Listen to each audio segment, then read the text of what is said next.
నాగార్జున యొక్క ఎన్కన్వెక్షన్ని కూల్చివేయడం జరిగింది. శిల్పారామంకు ఎదురుగా ఉన్న చెరువులో 2 ఎకరాల చెరువుని కబ్జా చేసి నాగార్జున ఈ కట్టడం నిర్మించాడని, సుమారు 100 కోట్లు విలువ చేసే కట్టడాన్ని ప్రభుత్వం కూల్చివేయడం జరిగింది.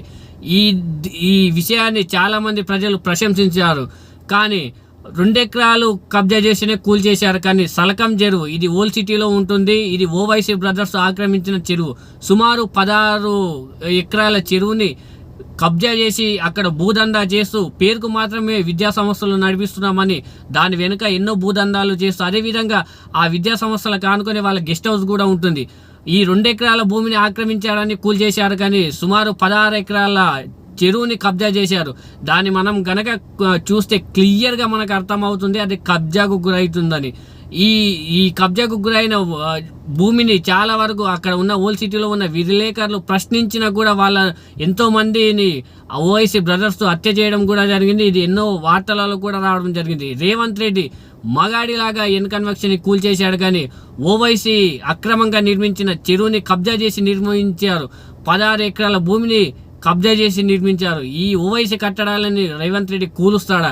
తెలంగాణ ప్రజలు మొత్తం ఇదే చెబుతున్నారు. 2 ఎకరాల భూమిని మీరు కబ్జా చేశారని కూల్చేశారు. కానీ ఓవైసీ బ్రదర్స్ సుమారు 16 ఎకరాల భూమిని కబ్జా చేసి ఈ కట్టడాలని నిర్మించారు.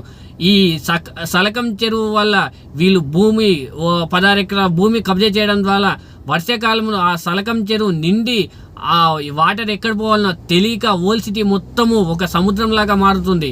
ఇంత ప్రమాదానికి గురైన ఓవైసీ బ్రదర్స్ని రేవంత్ రెడ్డి టచ్ చేసే దమ్ముందా? అసలు ఇప్పటికి ఇంత జరుగుతున్నా కూడా ఇప్పటి వరకు ఎన్కన్వెక్షన్ని మాత్రము 1 గంటలోనే పడగొట్టారు. కొని ఇప్పటి వరకు అక్కడ ప్రూఫ్స్ ఉన్న ఎంతోమంది ఇది ఆక్రమించారని ప్రూఫ్స్తో చూపిస్తున్నా కూడా రేవంత్ రెడ్డి ప్రభుత్వము వాళ్ళ కట్టడాలను కూల్చడానికి భయపడుతుంది, వెనకడికేస్తుంది. అసలు ఒకరికి ఒక న్యాయం, ఇంకొకరికి ఒక న్యాయం. ఈ విధంగా చేస్తే కేవలము వాళ్ళకు ఎమ్మెల్యేలు ఉన్నారు. అదేవిధంగా ఓవైసీ బ్రదర్స్ ఒక రాజకీయ నాయకుడు కాబట్టి రేవంత్ రెడ్డి భయపడుతున్నారా అని తెలంగాణ ప్రజలు ఆలోచిస్తున్నారు. ఒక మగాడివైతే ఖచ్చితంగా ఓవైసీ బ్రదర్స్ అక్రమంగా నిర్మించిన ఈ కట్టడాన్ని కూడా ఖచ్చితంగా కూల్చేయాలి రేవంత్ రెడ్డి.